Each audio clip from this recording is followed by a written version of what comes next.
আসসালামু আলাইকুম। আশা করি সকলে ভালো আছেন। আমিও আল্লাহর রহমতে ভালো আছি। আপনাদের সাথে আজকে আমি আমার ডেটা শেয়ার করতে যাচ্ছি। আসলে মা শব্দটা যতটা ছোট, দায়িত্বটা তত বড়। আজকে আপনাদের দেখাবো একজন ব্যস্ত মায়ের পুরো দিনের গল্প। সারাদিনের দৌড়ঝাঁপ, বাচ্চা দেখাশোনা, মায়ের দিন কেমন কাটে? চলেন দেখি। কেউ না বললেও মা একাই হাজারটা কাজ সামলায়। আজকের ব্লগ একদম রিয়েল লাইফ। দেখতেই পাচ্ছেন ঘরদোরের অবস্থা কি এলোমেলো। আর এই ফাঁকে আমি বিছানাটা প্রথমে গুছানো শুরু করলাম, কিন্তু আমার বাচ্চাটা এত পরিমাণ বিরক্ত করছিল, কান্নার ফাঁকে ফাঁকে তাকে আমি কুলেও নিচ্ছি আবার বসাচ্ছি। এভাবে করে আমি যেই কাজটা সকলে সাধারণ মানুষ করে মাত্র 5 মিনিটে, আমি সেই কাজ করি 10 মিনিটে বা এর থেকে বেশি সময় লাগে। আসলে সব মায়েদের একই অবস্থা। আর যা যা কাপড় চোপড় ছিল যেখানে যেখানে রাখার সেখানে আমি রেখে দিয়েছি।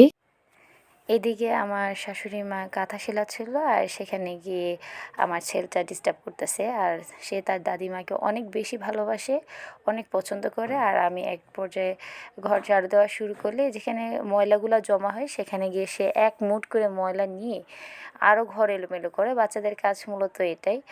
তো এইদিকে দেখতেই পাচ্ছেন আবার তাকে ওয়াকারে আমি বসিয়েছি, সে ওয়াকারও থাকতে চাচ্ছে না। আমি এই ফাঁকি দিয়ে চেষ্টা করছি যে ঘরটা মুছে ফেলি। আসলে বাচ্চা সামলাতে সামলাতে যতটুকু কাজ করার করে নেই। আর একটা কথা, আমার একটু প্যারা কম একদিকে, সেটা হচ্ছে যে আমার শাশুড়ি 3 বেলা রান্নাবান্না করে এগিয়ে রাখে। আর এদিকে আমার খাবারের পর কিছু প্লেট জমা হয়ে আছে, সেগুলো ধুতে হবে, তাই রেখে দিলাম। আর এদিকে আমার একটু ম্যাড়া পিঠা খেতে মন চাচ্ছিল।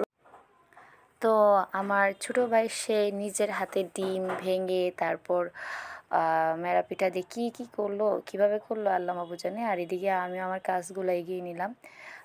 এদিকে কিছু থালা বাসনও আসছিলো, ওগুলোও ধুয়ে নিলাম।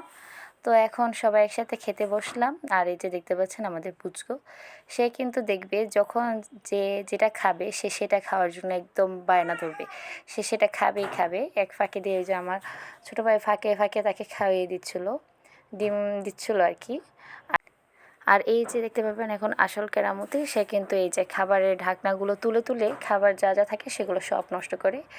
আর আমার কাজ বাড়িয়ে দিয়ে আজকের মতো এখানেই সমাপ্ত। আল্লাহ হাফেজ।